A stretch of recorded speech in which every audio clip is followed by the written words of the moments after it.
채식을 할 때 제일 이제 그 생각을 항상 식이섬유를 많이 생각을 하거든요. 식이섬유를 얼마나 먹어야 되느냐.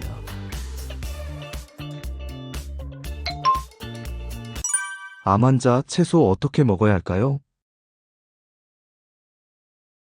사실은 우리가 이제 야채라든지 채식을 할 때 제일 이제 그 생각을 항상 식이섬유를 많이 생각을 하거든요. 식이섬유를 얼마나 먹어야 되느냐. 근데 이제 식이섬유를 이제 먹게 되면 사실 하루 필요한 양으로 따지면 보통 대개 한 40g 정도의 식이섬유가 하루에 필요한 걸로 돼 있어요. 이것을 채소로 바꾸면은 한 400g이 필요해요. 이 400g이면 400g 하루에 먹기 참 어려워요. 채소류를 넣으면은 부피가 있잖아요. 커져서 다 못 먹어요.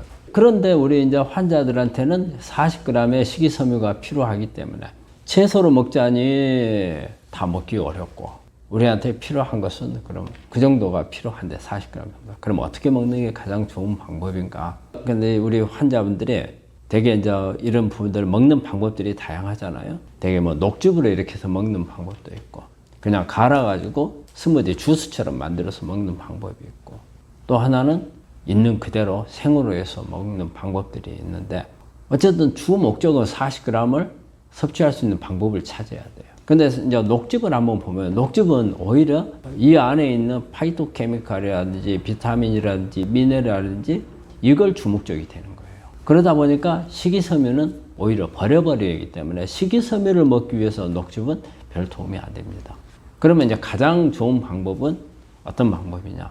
주스를 만들게 되면은 그냥 마시면은 돼서 그냥 야채로 먹는 것보다는 좀 더 나을 수가 있어요. 근데 사실 주스로 먹더라도 충분한 양을 먹기 어려워요. 그걸 다 먹으려면 저도 먹어봤지만 되게 힘들어요. 그러면 이제 요즘에는 어떤 방법이 나오느냐면요. 동결 건조한 제품들이 요즘에 나옵니다. 동결 건조를 하게 되면 동결 건조라는 건 뭐냐면 이 채소류가 가지고 있는 물을 다 동결 건조시켜서 빼버리는 거거든요. 그러면 부피가 되게 10분의 1로 줄어듭니다. 그리고 이거를 조금 더 한 번 더 가공을 한다면 저는 전에 이제 이런 부분들을 제가 이제 그 제품을 사용한 적도 있는데 나노로 분해를 해요. 나노로 분해를 하게 되면 흡수율이 확 높아집니다. 한 7배에서 8배 정도 흡수율이 높아져요.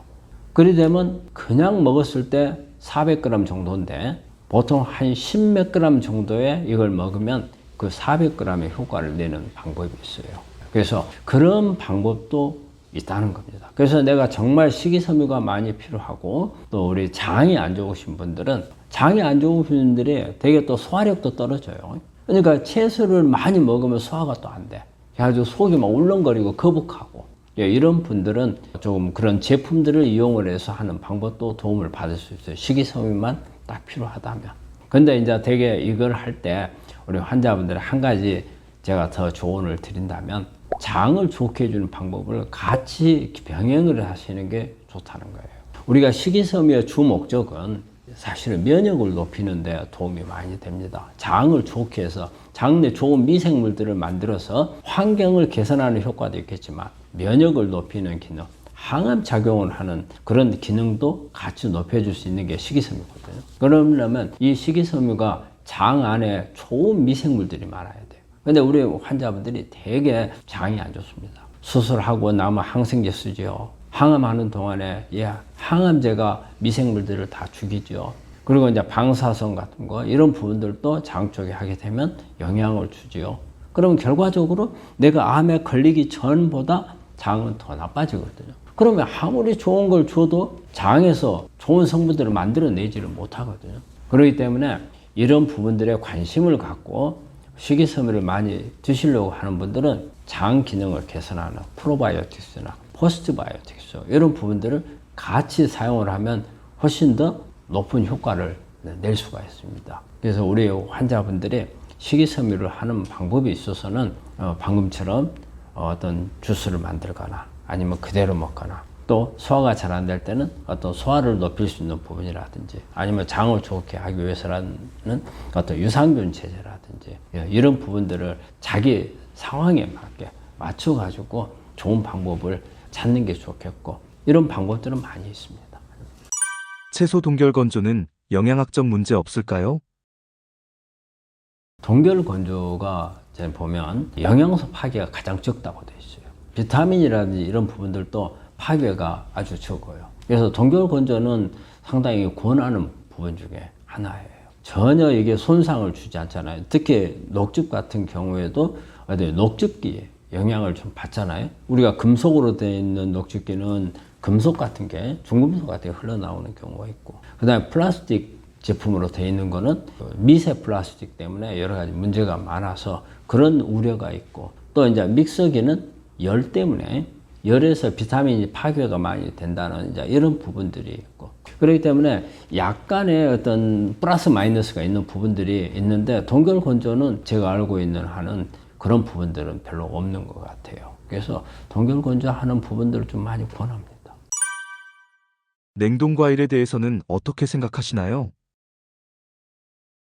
냉동 과일은 일단은 가능한 한 우리가 신선한 과일을 하는 게 좋고, 그다음에 이제 냉동 과일 같은 경우는 대개 이제 외국에서 들어오는 경우에 제품들이 있을 수는 있는데, 어쨌든 냉동을 시키면 신선도가 떨어지는 거죠.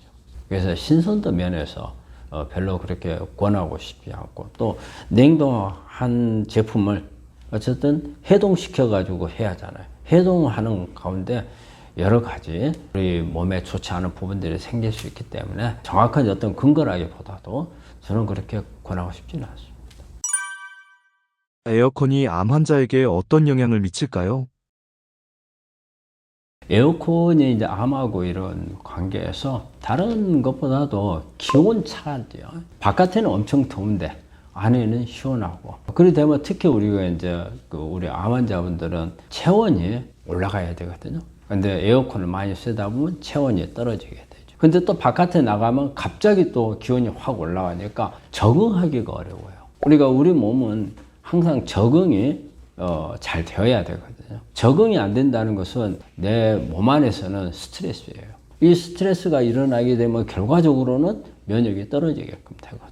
그래서 우리가 가능한 우리 환자분들은 따뜻한 곳에 있는 게 좋다고 하지만 여름철에는 너무 더워가지고 그렇지 못하잖아요. 그래서 이제 그런 기온차 문제, 그 다음에 찬 곳에 있어야 된다는 이런 부분 문제가 있고, 또 하나는 그 에어컨의 필터를 교환을 안 하게 되면 에어컨 병이라는 게 발생을 하잖아요. 레지오넬라균 같은 것, 이런 부분들이 있어서 여기에서 어떤 감염을 한다든지 이런 부분을 일으킬 수 있다든지, 또 아니면은 어떤 감기라든지 이런 바이러스 질환 같은 것도 더 발생을 할 수가 있는 부분이 있기 때문에 가능하면 에어컨을 많이 사용하지 마시고 우리가 선풍기라든지 이런 부분들을 이용을 하는 게 훨씬 더 낫거든요.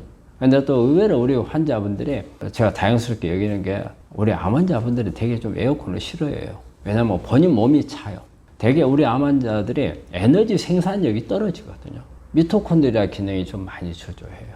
그래서 대부분 다 몸이 차기 때문에 어떤 에어컨 같이 찬 것보다는 좀 오히려 더운 부분을 오히려 더 좋아지는 경우가 많아서 모든 분들이 에어컨 때문에 문제가 되리라 생각은 않는데, 그래도 또 에어컨을 이용을 하시는 분들이 있다면 이런 점들을 좀 참고하셨으면 합니다.